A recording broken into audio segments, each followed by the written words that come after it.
This is the Louie T Network. Hey, either you're outside or you're in the lab room. Who else could it be but me, your man, Louie T? Welcome. You are in the lab room. Of course, I am your host, Lou. Thank you for joining me. Week number 17 in the National Football League. New York Football Giants taking on the Philadelphia Eagles. No playoff implications here, as the Eagles, who were once 9-3, sitting atop the NFC East, lose 3 straight games, put themselves in a position to miss the postseason, and now they were finally eliminated last week in Week 16 versus the Redskins. So nothing on the line here, just 2 teams in the NFC East trying to handle a little bit of family business. Giants, meanwhile, playing some hot football, winners of 3 straight, should have been 4, lost to Jacksonville, but hey, they've played well enough to have Tom Coughlin back. He's been given the dreaded vote of confidence, so he will be back in 2015, and I think that's the right thing to do. When a man wins your 2 Super Bowls, he deserves to go out on his terms, and so this team responded for him after really looking bad, losing 7 straight games. Looked like this thing was going to fall apart at the seams. Giants were able to pick it up and able to salvage the season and now have a chance to finish at 7-9. To the Meadowlands we go. Giants and Eagles. Quickly, let's wrap this thing up. This was a fun game to watch. I thought both teams really went out and sold out. A lot of offense, a lot of throwing. Eli Manning chucked it 53 times, over 400 yards in this game passing for Eli. Sanchez, not to be outdone, he threw the ball 36 times. So we almost had a total of 90 passes thrown in this game. Very entertaining game. Odell Beckham Jr., ODB, continues to be a problem. Shame on you when you step to the old dirty backup.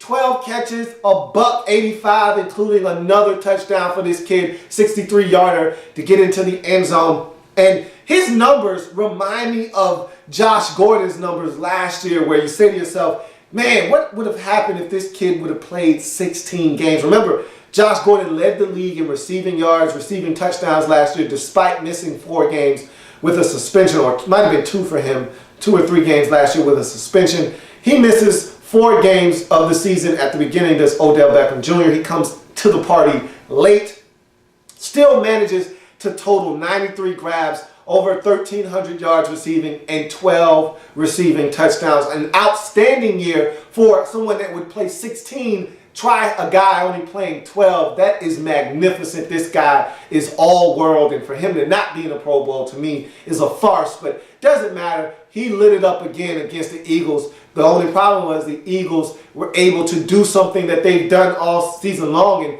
that's have success on special teams. They block a Steve Weatherford punt. They're able to scoop it up. They get in the end zone. And that's something that the Eagles have been able to hang their hat on all season long, whether it's a kickoff return, a punt return, a block of a kick. They've done it all season on special teams. They've been one of the best, if not the best team on special teams. That helped them out. They also got contributions from Shady and Jordan Matthews, the rookie out of Vanderbilt, had a nice catch and run for 43 yards and a touchdown. Shady had 17 carries for 99 yards. So I thought that Dirty Chaz did make some mistakes, had an interception called back, threw another interception, but when it was all said and done, he threw the football very effectively in this game, gave the Eagles a chance to win, and that they did. They put up 34 points en route to a 34-26 victory over the Giants. They get it done in their season finale. Finished the season at 10-6. Are they one of the 6 best teams in the NFC? You bet you they are. But again, in this day and age, it doesn't matter if you're one of the best 6. You need to be one of the first 6 to cross the finish line. They didn't break the red tape in time, and so they missed the postseason. Sure, we could swap them out from one of the NFC South teams, but again, that's not how it works. You didn't do enough. You don't get a ticket to the dance, and so the Eagles miss out on the postseason despite winning 10 games this season. They did it to themselves.